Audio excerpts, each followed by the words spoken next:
Վաշինգտոնը բարձրացնում է Չինաստանից ապրանքների ներմուծման մաքսատուրքերը, դրանք 104-ից հասցնելով 125%-ի։ Հուսով եմ մոտ ապագայում Չինաստանը կհասկանա, որ Միացյալ Նահանգներին և մյուսներին կողոպտելն այլևս ընդունելի չէ, Truth Social-ի էջում գրել է Դոնալդ Թրամփը։ Մյուս երկրների համար սահմանված հավելյալ մաքսատուրքերը 90 օրով կսառեցվեն, բանակցություններ անցկացնելու համար։ Թրամփը տեղեկացրել է, որ ավելի քան 75 երկիր արդեն դիմել է Վաշինգտոնին մաքսատուրքերի շուրջ բանակցելու խնդրանքով։ Արևմտյան ԶԼՄ-ները գրում են, որ Թրամփի հայտարարություններից հետո ամերիկյան խոշոր ինդեքսները սկսել են աճել։ ԱՄՆ նախագահը մեկնաբանելով մաքսատուրքերը ժամանակավորապես սառեցնելու իր որոշումը փաստացի խոստովանել է, որ դրա վրա ազդել է շուկաներում ստեղծված իրավիճակը։ Մարդիկ մի փոքր չափն անցան, նրանք սկսեցին նյարդայնանալ եւ վախենալ։ Հարկավոր է ճկուն լինել, շեշտել է Սպիտակ տան ղեկավարը։ Թրամփը համոզմունք է հայտնել, որ ի վերջո առևտրային գործարքներ կկնքվեն բոլորի, այդ թվում Չինաստանի եւ Եվրամիության հետ։ ԱՄՆ նախագահը նաև պատրաստակամություն է հայտնել հանդիպել Չինաստանի նախագահի հետ եւ վստահեցրել, որ Սի Ցզինփինն իր ընկերն է։ Հիշեցնենք, որ ավելի վաղ Պեկինը հայտնել է ամերիկյան ապրանքների համար 34%-ի պատասխան մաքսատուրքեր սահմանելու մասին, որին ի պատասխան ամերիկյան կողմը նորից բարձրացրել է մաքսատուրքերը։ Երեկ էլ Չինաստանի ֆինանսների նախարարությունը հայտարարել է ամերիկյան ապրանքների համար մաքսատուրքերը 84%-ի հասցնելու մասին։ Դրանք պետք է ուժի մեջ մտնեն այսօր։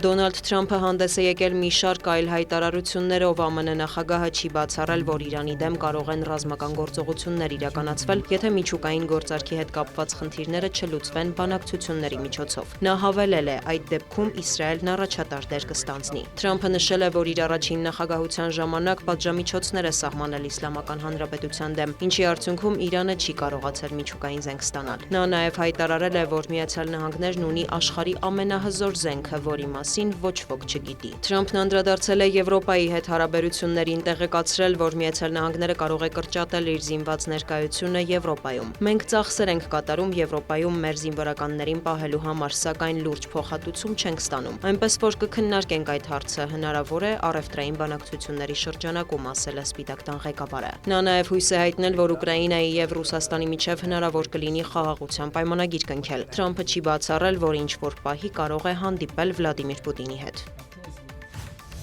Պենտագոնի ղեկավարը հայտնել է, որ Միացյալ Նահանգները եւ Պանաման համաձայնեցրել են շրջանակային պայմանագիրը, որի համաձայն ամերիկյան ռազմական եւ այլ նավերը կարող են արտահերթ եւ անվճար անցնել Պանամայի ջրանցքով։ Փիթ Հեքսեթի խոսքով Վաշինգտոնն աշխատում է Պանամայի հետ ապահովելու ջրանցքի անվտանգությունը եւ զսպելու տարածաշրջանում Չինաստանի ազդեցությունը։ Ավելի վաղ Դոնալդ Թրամփը հայտարարել էր, որ Միացյալ Նահանգները մտադիր է վերականգնել Պանամայի ջրանցքի նկատմամբ վերահսկողությունը։ Նա մտահոգություն էր հայտնել, որ ամերիկյան նավերը չափազանց շատ են վճարում եւ նորմալ սպասարկում չեն ստանում։ Պանամայի իշխանությունը կտրականապես դեմ է ջրանցքի վերահսկողությունը Միացյալ Նահանգներին զիջելու հեռանկարին։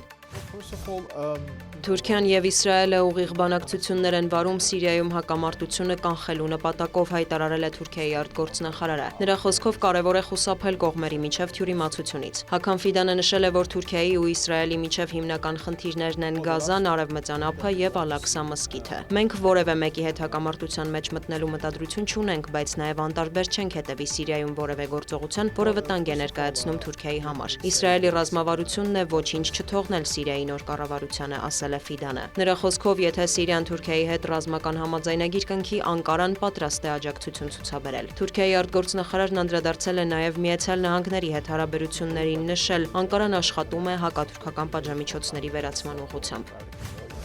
Գերմանիայում պահպանողականները եւ սոցիալ-դեմոկրատները համաձայնության են եկել իշխող կոալիցիայի ձևավորման հարցում։ Երկրի հնարավոր ապագա կանցլեր Ֆրիդրիխ Մերցը հայտնել է, որ կողմերին հաջողվել է հաղթահարել առկա տարաձայնությունները, այդ թվում միգրացիոն քաղաքականության խստացման շուրջ։ Նրա խոսքով Գերմանիայի հաջորդ կառավարությունն ուժեղ ծրագիր կունենա։ Մասնավորապես կփոխվի զինվորական ծառայության մոդելը, նախև առաջ շեշտը կդրվի կամավոր ծառայության վրա շվեդական օրինակով։ Գերմանիայի քաղաքացիություն հնարավոր կլինի ստանալ երկրում 5 տարի բնակվելուց հետո, նախկին 3 տարվա փոխարեն։ Նոր կառավարությունը կխստացնի անօրինական միգրացիայի դեմ պայքարը։ Ազգային սահմանները կվերահսկվեն, իսկ այն անձինք, որոնց ապաստանի դիմումները մերժվել են, կարտաքսվեն, հայտնել է Մերցը։ Նաև Գերմանիայի ապագա կաբինետը մտադիր է շարունակել հակառուսական պատժամիջոցների քաղաքականությունը։ Գերմանական ԶԼՄ-ները հայտնում են, որ համաձայնության շրջանակում սոցիալ-դեմոկրատները կստանան ֆինանսների, պաշտպանության, արդարադատության, աշխատանքի եւ այլ նախարարություններ, պահպանողականները ներքին եւ արտաքին գործերի, ինչպես նաեւ տնտեսության եւ կրթության նախարարությունները։